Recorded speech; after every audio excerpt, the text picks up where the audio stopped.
नमस्कार. सगळ्यात आधी आमचे मित्र प्रकाश पवार यांचं मनपूर्वक अभिनंदन. आणि सातत्याने वेगळा सिनेमा बनवणारा हा माणूस आहे.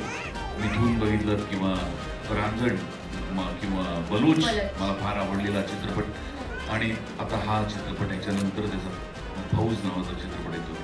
सातत्याने वेगळं काहीतरी बनवण्याचा त्याचा प्रामाणिक प्रयत्न आहे, आणि अशी माणसं मला फार आवडतात.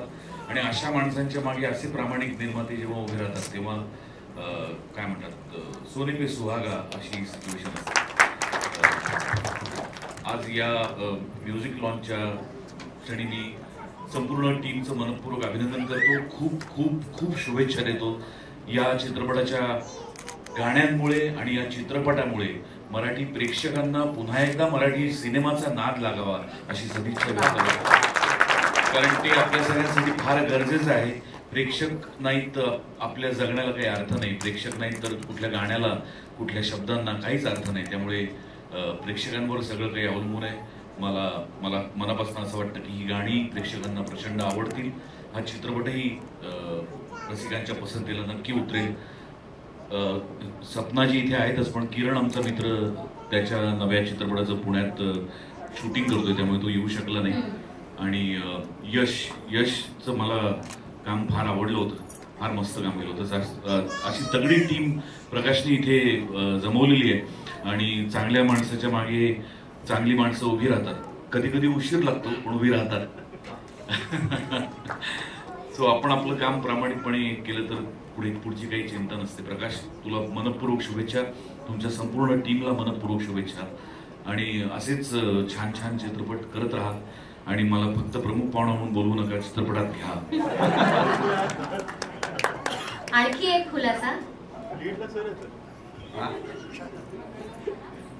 तर एवढंच बोलून मी थांबतो, कारण आज का त्यांचा दिवस मी फार बोलत नाही. Thank you so much sir. पण सर, मला एक प्रश्न विचारायचा आहे तुम्हाला म्हणजे सर, इतके यंग दिसताय, इतके फिट दिसताय. मी लहान होतो तेव्हापासून मी तुम्हाला बघतोय. माझ्या मम्मीचे आवडते नट आहेत ते. आणि मी पहिल्यांदा जेव्हा सरांना भेटलो होतो, मला वाटतं नाटकाचा प्रयोग होता, आणि पप्पांनी मम्मीला फोन लावून सरांच्या कानात डायरेक्टली लावला होता, माझ्या बायकोला तुम्ही आवडता असं म्हणून डायरेक्टली. मला तो क्षण आजही आठवतो. मी तेव्हा त्यांना पाहिलं होतं, ते आज यांना बघतो, ते तसेच्या तसेच एव्हरग्रीन तसेच आहेत. तर मला सांगा सर, ह्या जो तुम्ही नाद लावलाय महाराष्ट्राला, हे कसं काय जमतंय तुम्हाला? कधी कारण तुम्ही धर्मवीर असता, कधी तुम्ही कॉमेडी फिल्म्समध्ये दिसता, कधी तुम्ही सस्पेन्समध्ये, हा नाद तुम्ही कसा काय लावता? ह्याचं काय पुढे सांगा. काय त्याचा आशीर्वाद आहे. उत्कर्ष काय मला म्हणावं तसं अजून माझा उत्कर्ष झाला नाहीये, पण तो आणि फक्त उत्तम ऍक्टिंग करतात, दिग्दर्शक आहेत, निर्माते आहेत असं नाहीये, ते उत्तम गातात. आणि ज्या वेळेला ते एक रियालिटी शो करत होते तेव्हा आमच्या घरात ते गाणं गाणार आहेत म्हणून सगळे ऐकत होते.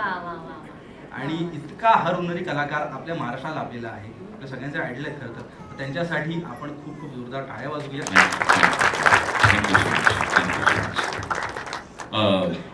धर्मवीर भाग 2 27 सप्टेंबरला येतो, तो नक्की बघा. आणि मग हा चित्रपट.